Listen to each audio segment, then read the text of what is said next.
ਆਲਮੀ ਮਾਂ ਬੋਲੀ ਦਿਹਾੜ 2026 ਦੇ ਸਿਲਸਿਲੇ ਵਿੱਚ ਅਸੀਂ ਇਸ ਦਫਾ ਕਿਉਂਕਿ ਰਮਜ਼ਾਨ ਆ ਰਿਹਾ ਸੀ 21 ਨੂੰ ਤੇ ਅਸੀਂ 14 ਨੂੰ ਉਹਨੂੰ ਸ਼ਿਫਟ ਕਰ ਲਿਆ, ਥੋੜਾ ਪਹਿਲੇ ਕਰ ਰਹੇ ਹਾਂ।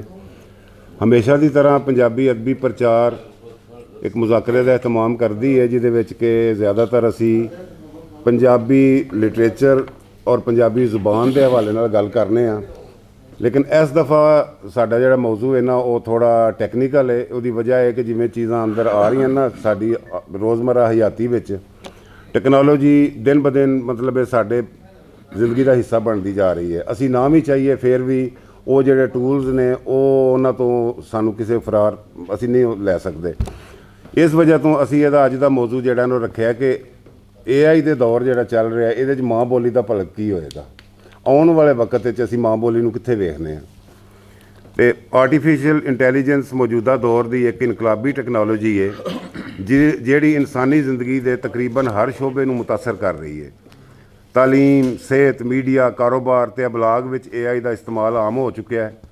ਇਸ ਸਾਰੀ ਤਰੱਕੀ ਦਾ ਜ਼ੁਬਾਨ ਨਾਲ ਗਹਿਰਾ ਤਾਲੁਕ ਹੈ, ਕਿਉਂ ਜੋ ਜ਼ੁਬਾਨ ਹੀ ਇਲਮ, ਖਿਆਲਾਤ, ਸਕਾਫਤ ਅਤੇ ਸ਼ਨਾਖਤ ਨੂੰ ਅਗਲੀ ਨਸਲ ਤੱਕ ਮੁੰਤਕਿਲ ਕਰਨ ਦਾ ਬੁਨਿਆਦੀ ਜ਼ਰੀਆ ਹੈ। AI ਦੀ ਬਦੌਲਤ ਅੱਜ ਕੰਪਿਊਟਰ ਸਿਰਫ ਮਸ਼ੀਨ ਨਹੀਂ ਰਹੀ ਬਲਕਿ ਇਨਸਾਨੀ ਜ਼ੁਬਾਨ ਨੂੰ ਸਮਝ ਕੇ ਜਵਾਬ ਦੇਣ ਦੇ ਕਾਬਲ ਹੋ ਗਈ ਹੈ। ਆਵਾਜ਼ ਨੂੰ ਤਹਿਰੀਰ ਵਿੱਚ ਬਦਲਣਾ, ਤਹਿਰੀਰ ਨੂੰ ਆਵਾਜ਼ ਵਿੱਚ ਸੁਣਾਉਣਾ ਅਤੇ ਇੱਕ ਜ਼ੁਬਾਨ ਤੋਂ ਦੂਜੀ ਜ਼ੁਬਾਨ ਵਿੱਚ ਫੌਰੀ ਤਰਜਮਾ ਕਰਨਾ ਹੁਣ ਰੋਜ਼ਮर्रा ਦੀ ਹਕੀਕਤ ਬਣ ਚੁੱਕਿਆ ਹੈ। ਇਸ ਨਾਲ ਦੁਨੀਆ ਦੇ ਮੁਖਤਲਿਫ ਮੁਆਸ਼ਰੇ ਆਪਸ ਵਿੱਚ ਹੋਰ ਨੇੜੇ ਆ ਰਹੇ ਨੇ ਅਤੇ ਜ਼ੁਬਾਨ ਦੀ ਰੁਕਾਵਟ ਆਹਿਸਤਾ ਆਹਿਸਤਾ ਘਟ ਰਹੀ ਹੈ। ਇਸ ਦੌਰ ਵਿੱਚ ਇਲਾਕਾਈ ਅਤੇ ਮਾਦਰੀ ਜ਼ੁਬਾਨਾਂ ਲਈ AI ਇੱਕ ਵੱਡਾ ਮੌਕਾ ਹੈ ਅਤੇ ਖਤਰਾ ਵੀ। ਪੰਜਾਬੀ ਵਰਗੀ ਜ਼ੁਬਾਨ ਜਿਹੜੀ ਸਦੀਆਂ ਪੁਰਾਣੀ ਤਾਰੀਖ ਅਤੇ ਵੱਡੀ ਅਦਬੀ ਰਵਾਇਤ ਰੱਖਦੀ ਹੈ, ਉਹਨੂੰ ਡਿਜੀਟਲ ਦੁਨੀਆ ਵਿੱਚ ਮਜ਼ਬੂਤ ਜਗ੍ਹਾ ਮਿਲ ਸਕਦੀ ਹੈ।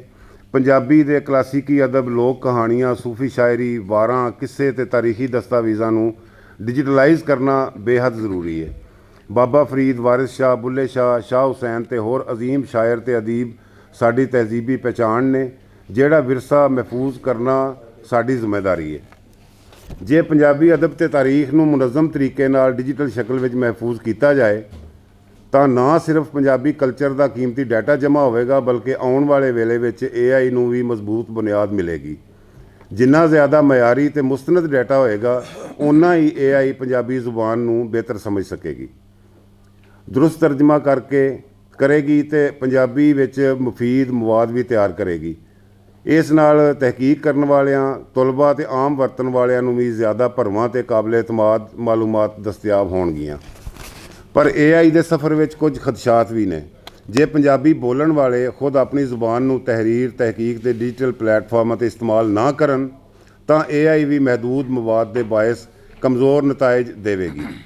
ਇਸ ਲਈ ਜ਼ਰੂਰੀ ਹੈ ਕਿ ਹਕੂਮਤਾਂ, ਤਾਲੀਮੀ ਇਦਾਰੇ, ਅਦਬੀ ਤਨਜ਼ੀਮਾਂ ਅਤੇ ਟੈਕਨੋਲੋਜੀ ਦੇ ਮਾਹਿਰ ਮਿਲ ਕੇ ਪੰਜਾਬੀ ਜ਼ੁਬਾਨ ਲਈ ਡਿਜੀਟਲ ਮਨਜ਼ੂਬੇ ਸ਼ੁਰੂ ਕਰਨ। ਆਖਿਰ ਵਿੱਚ ਇਹ ਕਹਿਣਾ ਦਰੁਸਤ ਹੋਵੇਗਾ ਕਿ ਆਰਟੀਫਿਸ਼ੀਅਲ ਇੰਟੈਲੀਜੈਂਸ ਦੇ ਜ਼ਮਾਨੇ ਵਿੱਚ ਜ਼ੁਬਾਨਾਂ ਦਾ ਮੁਸਤਕਬਲ ਸਿਰਫ ਟੈਕਨੋਲੋਜੀ ਉੱਤੇ ਨਹੀਂ ਬਲਕਿ ਇਨਸਾਨ ਦੇ ਸ਼ਊਰ ਅਤੇ ਕੋਸ਼ਿਸ਼ ਉੱਤੇ ਵੀ ਮੁਨਹਸਰ ਹੈ।